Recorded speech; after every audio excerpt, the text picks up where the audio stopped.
Hi friends, it's Deanna here today, and today we're here to talk about lace. Let's sew this top together.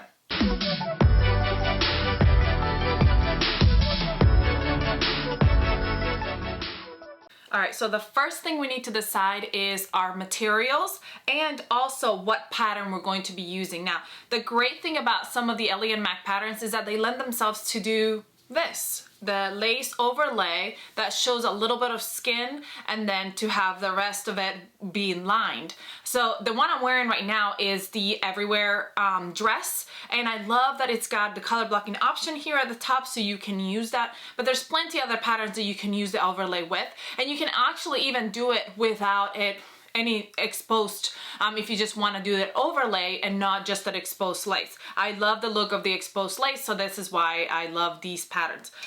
So I picked for this one, it is the Discoverer Tee.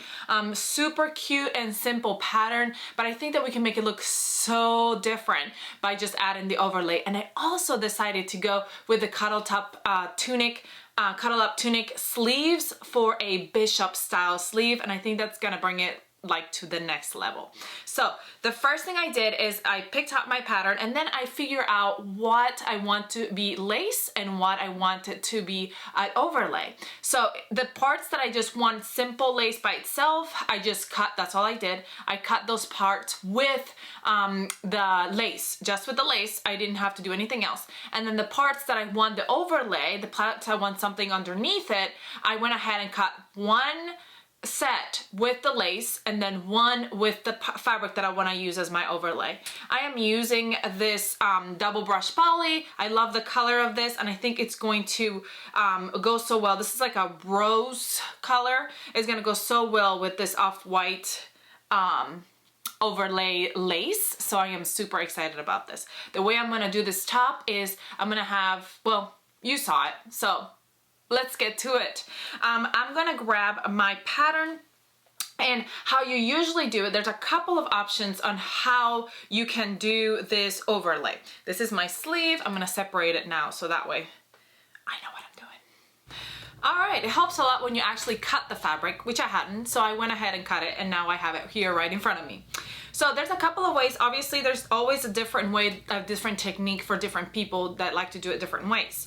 But the way that I like to do it is I like to go ahead and have the lace and the thing that you're lining it with become one part when we stitch at the seam right here. So like if I was gonna stitch it together, if it was just gonna be a regular top, I would probably go ahead and stitch it at the shoulders, make the shoulders together and then the neckline together. So when you sew the neckline on, it all becomes one fabric. The lining and the lace will become one fabric. So you can do that by even basting here the lining. So let's grab, we'll have the lining, we'll put it face up on our board, and then we'll grab our lace, beautiful lace, we'll put it face up on our board as well, right on top of that lining. And I would match up those top seams. So like up at the top where you want it to be together. So like my neck and my shoulders, if you were doing a top or a dress that's all completely overlay, here I've got the top part is not going to have overlay. It's just this bottom part. So that's the part that I am going to put together. So you can go ahead and baste that together with a straight stitch on your sewing machine, or if you're a confident sewist and you want to just go ahead to the next step and sew it all together, you can do that. But I would recommend, sorry, that was weird. I was itching my eye. I probably should have cut for that. Anyway, but I with lace, because it's so thin and flimsy, I recommend, highly recommend that you go top stitch it. So I'm gonna do that for both. I'm gonna top stitch this, the back and the front. Now, this is the part where I was gonna say that some people might do it differently. I like to stitch together all the top parts, but when it comes to the sides, I don't want to sew them together, and I'll explain why. I want the bottom, so here's my bottom, it completely comes up, if I want it, except for right here at this part right here, it's attached together. This is the top part, it's attached together. But the sides and the bottom are separately. And then the lining, I want to cut it. I'm sorry, there is so much going on right now all around me, so that's all the noise you hear. And even if you didn't hear it, I just told you about it, so now you are going to hear it next time. Anyway, so the top and the bottom are separate. That way, if the fabric shrinks a little bit or stretches, it can do it freely, and it's not confined to the lining. So let's say this, I'm using just regular lining fabric, which regular lining fabric is actually a little bit less expensive than some regular fabrics, but I wanted to use a color fabric, and that's why I'm using the double brush poly. I used regular lining fabric for this one because I just wanted the white, and it's a little bit less expensive. That's just a little tip. And so if the lace shrinks a little bit, then that's okay, and the lining fabric won't get all twisted up inside. Instead of, if I do sew the sides together just like I'm gonna sew the top, then it gets all twisted up together. And that's just a little tip. That's something that I find that I like. There they go again. Did you hear that? Did you hear it this time? Okay, and then also another thing that I like to do, and the reason why I separate them, is because I want the lining to be about an inch shorter, or you know, a half an inch shorter than my lace outer, so that way you see a little bit of a contrast at the bottom, and my lace goes a little bit longer than my liner, and so that's why I like to have it separate. Then I can hem my liner and I can hem my fabric separately, and you don't have to hem them both at the same time, because then it becomes more bulky and maybe not the look you're going for. So that's the other option. You can sew the sides together. I don't, and we'll go over that as I'm sewing it. So I'm gonna place this other liner right on top of that other piece. This is my other piece, and I'm gonna tell you another little secret.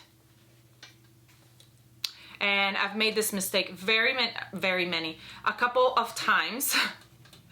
And when you're working with stretch lace and you're cutting the lace or you're sewing it, do not pull on it as you're cutting it. If there's a little thread that stays on there and you pull, guess what happens?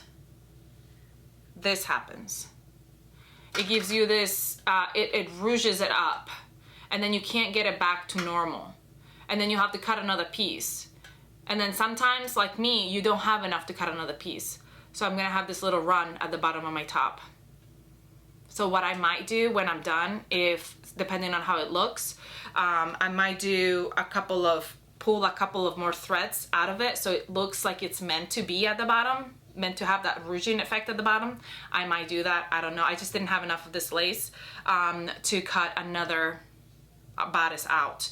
And if it really bothers me, I'll just take the lining off and I'll leave that one side just regular fabric. Maybe, we'll see. We'll figure it out. We'll do it as we go. And I know that's just a little tip. See, I think it will look kind of cute if I do that effect and a couple sides, so it just looks like I meant to do it. But just remember that when you're actually working with your own lace. So I'm gonna go ahead and baste those two together.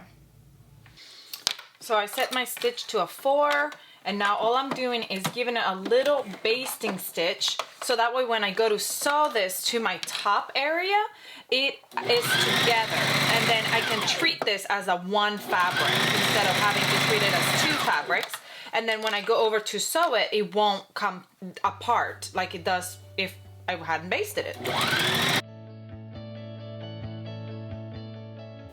All right, now that it is basted, as you can see, that's a long straight stitch that I can pull out later. Now we can treat this as one fabric instead of 2. Now, one thing that I want to mention that is very super important is that if you're working with a pattern that is a knit pattern, you have to use stretch lace. So this is a stretch lace, and so that's why I'm using this one. But make sure that whatever it is that your pattern calls for, you are doing that. Now I'm gonna grab my top part, my top of my bodice, and this part is gonna be just lace, and I'm gonna go right to the middle, and I made a mark already on my pattern so I know that it's right there, and we're going to attach them together, right sides together. Make sure this is the right side of, see, that was not the right side of my lace. I know you all think, does lace have a right side and a wrong side? I think it all depends on your lace, whatever lace you're using. The reason why this one I can tell that is the right side or the wrong side is because if I look at my dots, you can tell one side is the front of my dot and one side is the back of my dot, and that's what I'm going by. So if you have a design on your lace, that's what you will look at. Make sure that the thread looks like it's the right side of the thread or the back side of the thread. And I'm just attaching that raw edge together right here. See, now it's easier, it will be easier to sew it together because it's basted together instead of having 2 layers of lace that are gonna slip against each other when I'm trying to sew it on my machine. This is a knit pattern, so I either have to use a stretch stitch like a zigzag stitch or lightning bolt stitch on my sewing machine, or I can use a serger, which is what I'll be using. I'll be using a serger for this. Now, if I was doing a different pattern that didn't have the overlay, what I would do is, like I said, I would baste it around the top of my top, my shoulders, my neckline, my shoulder, and treat that top part as a one whole piece. So that now I would grab, this would be my front and my back, and I would put them together. Sorry, I got a boo-boo on my finger. All right, so I'm gonna sew that and do the same for my front. This was my back, and the other one was my front. And the reason why I'm switching it is because the one is it wouldn't usually necessarily matter, but it matters to me because one is the one that has the run on it, and I want to make sure that I do the right one. All right, since you're gonna be working with lace, you need to make sure that you're patient with your fabric. As you can see, it kind of tends to want to move around. So a lot of times if I am struggling with a fabric, what I'll do is I'll go over to my sewing machine and do just a little stitch at the beginning, a little like tack on stitch, so it will stay on there, and then come back to my serger and put it together. Or I will position it and pull my needles down, twist my needles down to be right on top of the fabric before I even get started. That way it doesn't move on me when I go to start and then decide to just like shift on me. So that's another secure thing that you do, because lace can be a little bit tricky. So let's go.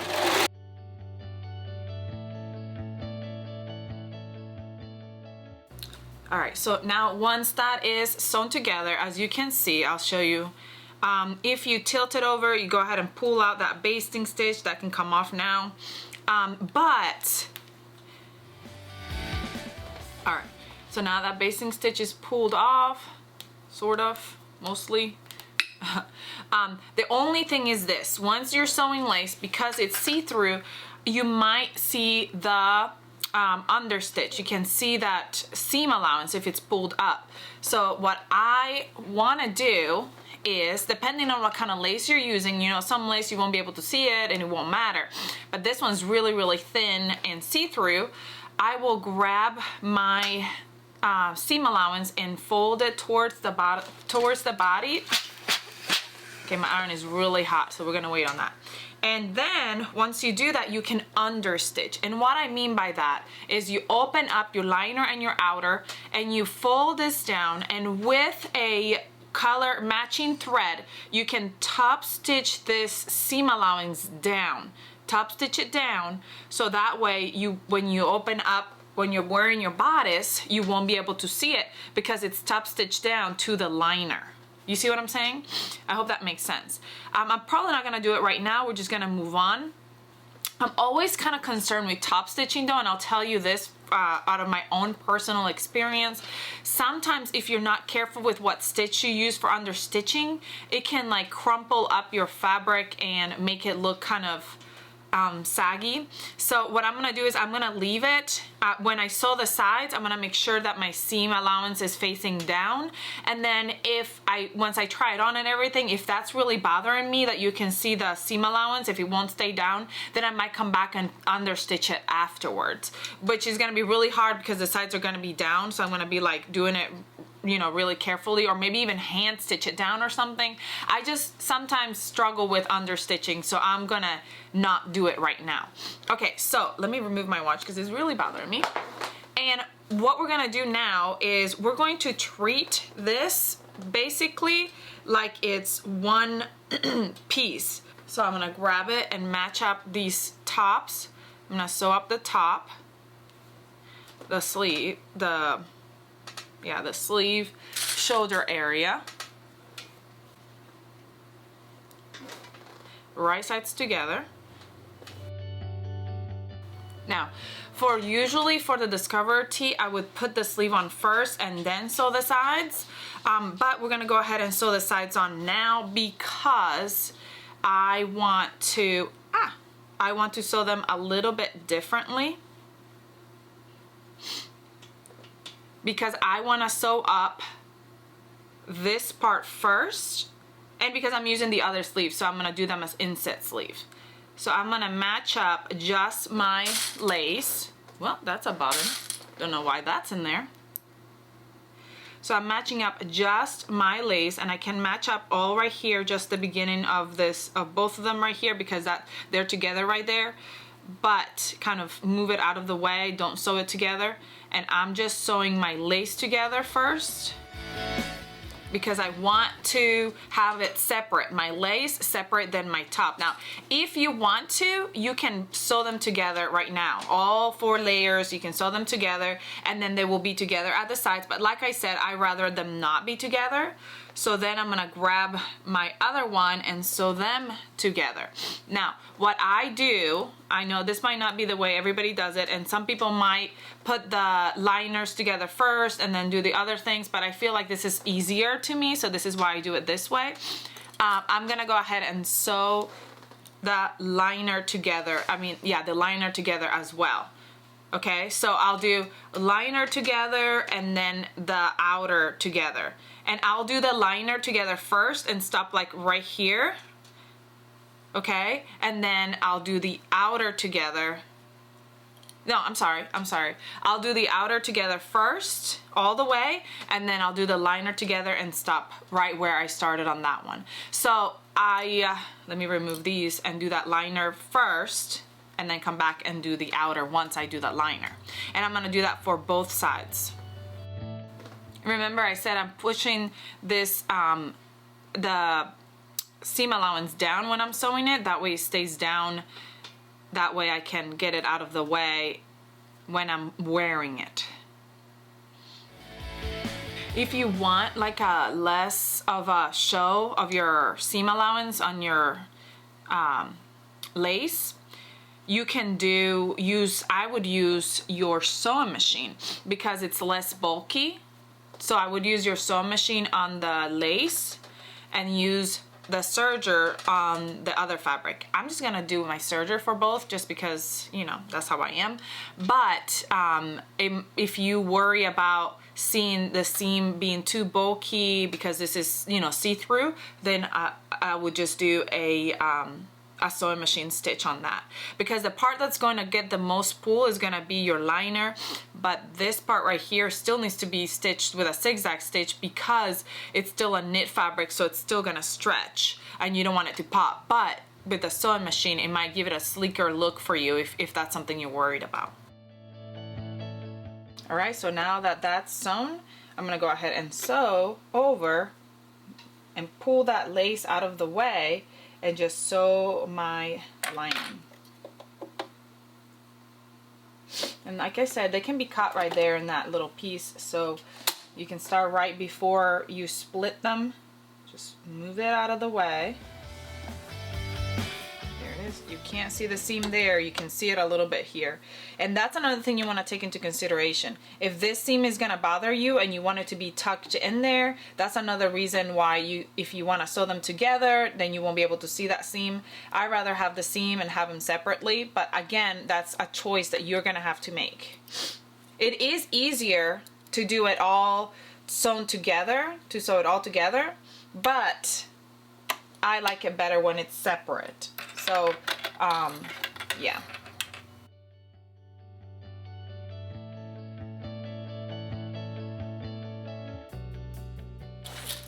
All right, so now that I've sewn those together, now remember, like I said, this is your choice. This is where you have to, right before this is where you have to make that choice if you want them to be together or if you want them to be separate. And so that's when this will come into play.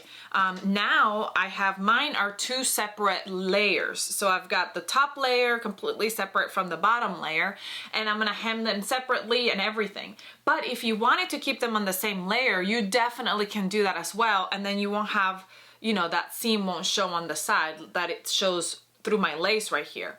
It is up to you. I just prefer it to be separate. And actually putting it together, sometimes it's easier, but then I like to do it separately. And if you're gonna do it together, I would hem your liner first. Make sure that it's shorter, a little bit shorter than your outer, and I would hem the two sides first and then sew it. So they're already hemmed once you're sewing them together, and then leave this hang down a little bit more so it has like that little overlap at the end. So that's what I would do if I was gonna put them together. And I've done both ways, either way works.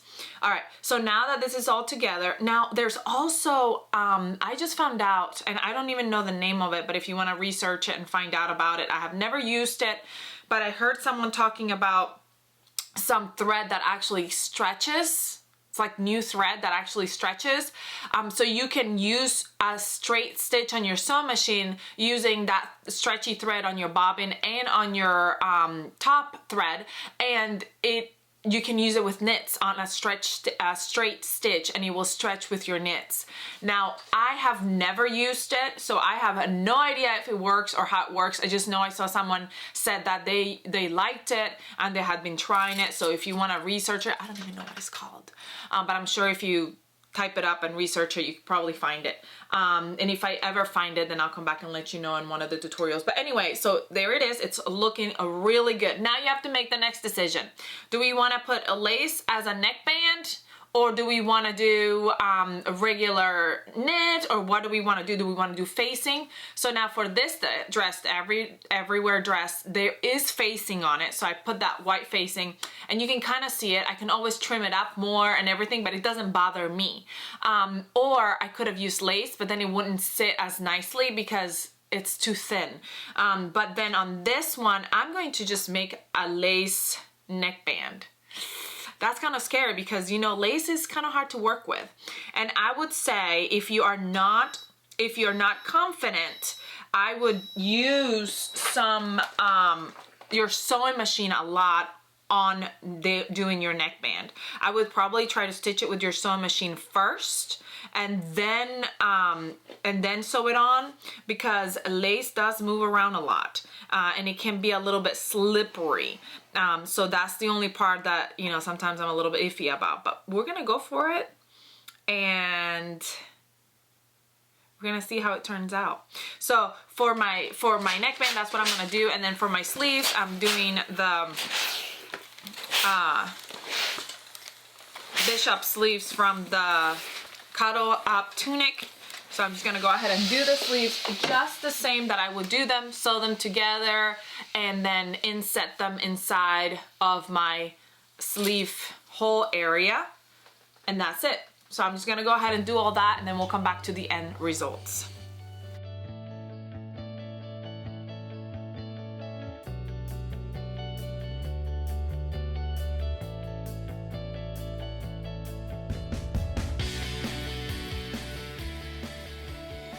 Make sure when you're going to be attaching that neckband that you do it really carefully, because since it's so thin and the lace is so slippery, you want to make sure that you're grabbing all 3 layers when you're sewing it on. Like I said, if you want to baste it on first and make sure it's good and then move on to actually sewing it together, that might be a great idea as well. I'm one of those that just kind of goes for it. If you want like a closer up, since I'm gonna speed all this process up, if you want a closer up view of how to do your neckbands and how to do that bishop sleeve, you can go ahead and I'm gonna post the videos, the links, and then that way you can check those out as well. But other than the fact that they're done with lace and I'm doing it very carefully and very slowly, there's nothing different about how I'm attaching these than the usual way that we do it with regular fabric.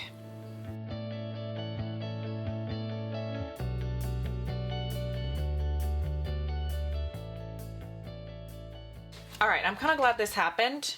Sort of, not really. But I missed a spot on my neckband. You see that? It's easy for this for it to slip out on you because it's so thin. So this is what I'm gonna do.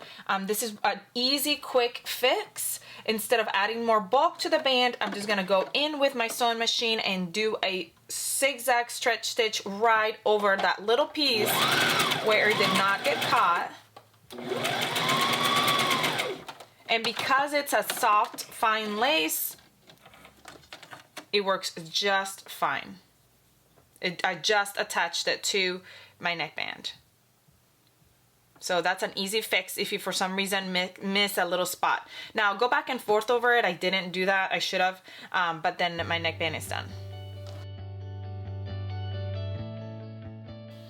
Make sure when you're trying to fit your sleeve in, you actually fit the right side, not the wrong side, which is what I was doing.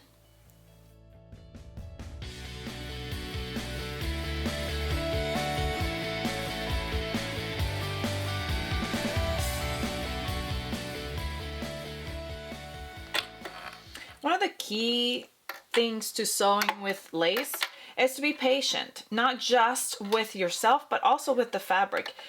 Take it easy, take it slow, make sure you're always making sure that all the layers are together, and understand that it's easy to make a mistake because of these, you know, how thin they are, but that it's also really easy to solve, you know, with a zigzag stitch or a light stitch or even a hand stitch. Because it's such a thin fabric, it is super easy to come back and be like, hey, that needs to be tucked in, and just do it really quickly.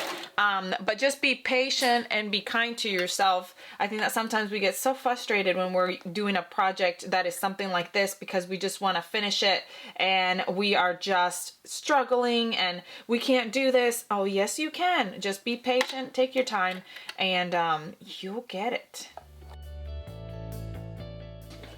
All right, now the last thing to do is to hem this beautiful top. And like I said, since mine is in 2 pieces, I can hem it separately. We're gonna start with the bottom layer, and I'm gonna do a 3/4 inch hem instead of a 1/2 inch hem because I want the other hem to hang out just a little bit longer. And sometimes, honestly, I will leave my, too hot. Sometimes I will leave my lace raw too if I just want that raw look at the bottom, because this stretch lace will be just fine with that. So I'm gonna go ahead and steam and hem, and then my lace I will do at a 1/2 inch. So this one will be 3/4 inch, and my lace will be at a 1/2 inch. So it's just a little bit, a 1/4 inch longer, and that's it. And then we'll be done.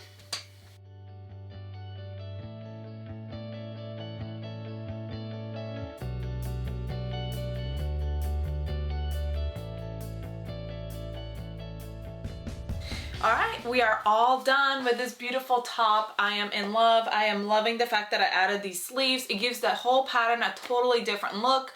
I love the overlaying lace, and this lace is just gorgeous. I know it was a little bit difficult working with the lace, but I think if we take it slowly and carefully, we can do it.